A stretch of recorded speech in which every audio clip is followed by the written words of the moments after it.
pertama kita masuk ke bagian tas'ir. Nah, pengertian tas'ir secara sederhana itu artinya adalah pematokan harga. Hakikat tas'ir adalah keharusan para pedagang agar tidak menjual atau tidak membeli kecuali dengan harga pasar. Menurut jumhur ulama, tas'ir ini bertentangan dengan nas-nas yang terdapat dalam Al-Quran dan juga hadis. Sebab tas'ir bermakna pemaksaan atas penjual dan pembeli untuk berjual beli dengan harga tertentu.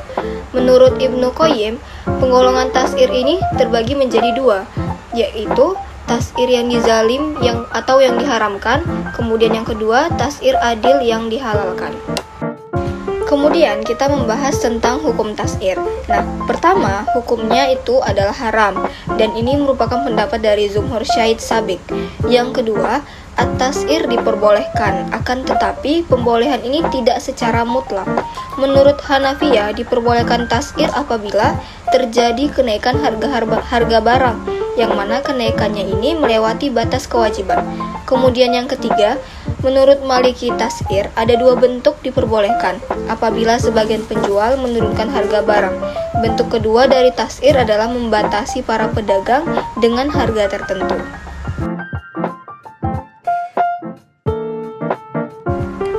Tas'ir distorsi dalam perspektif Islam. Yang pertama itu ada rekayasa permintaan dan penawaran.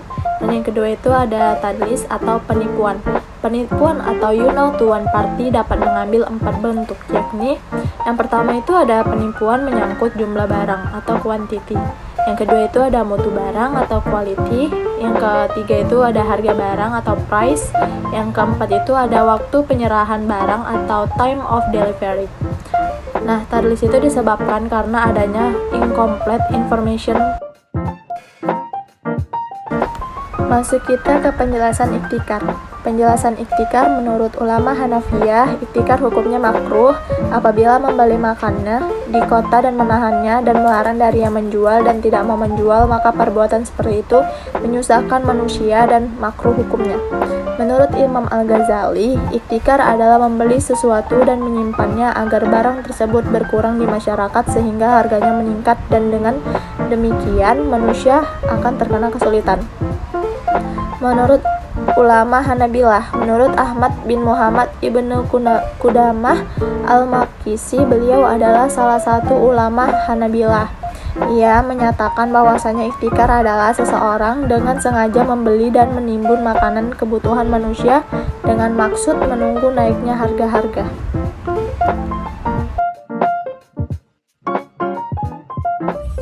Oke, di sini saya akan melanjutkan penjelasan dari rekan saya sebelumnya di Nakita Khairiyah terkait dengan ikhtikar. Di sini saya akan membahas tentang syarat-syarat ikhtikar.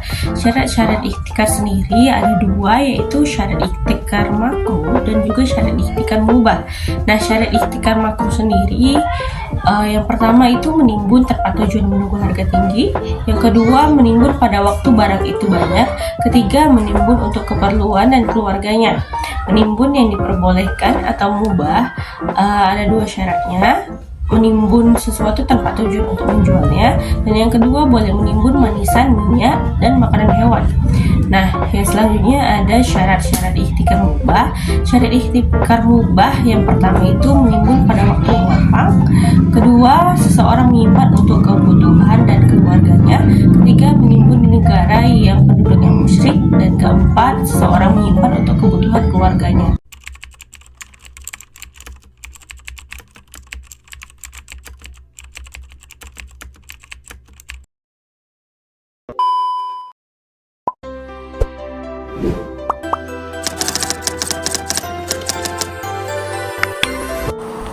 Ibnu Qudamah al-Maqdisi menyatakan pemerintah tidak memiliki kewenangan untuk mengatur harga.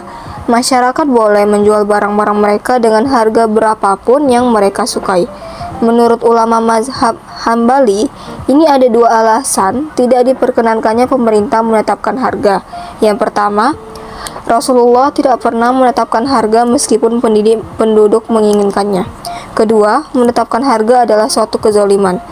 Jual beli melibatkan hak milik seseorang di dalamnya. Ia memiliki hak untuk menjual pada harga berapapun sesuai dengan kesepakatannya dengan pembeli. Dalam suatu hadis yang berbunyi dan artinya dari Anas bin Malik radhiyallahu anhu, dia berkata, pada masa Rasulullah Shallallahu alaihi wasallam, harga-harga di Madinah pernah melonjak.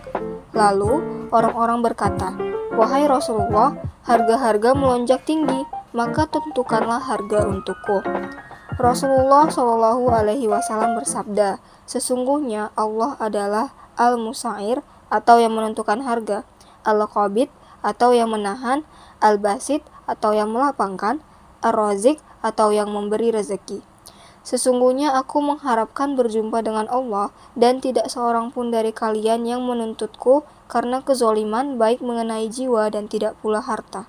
Diriwayatkan oleh Imam 5 kecuali Nasa'i dan disahihkan oleh Ibnu Hibban.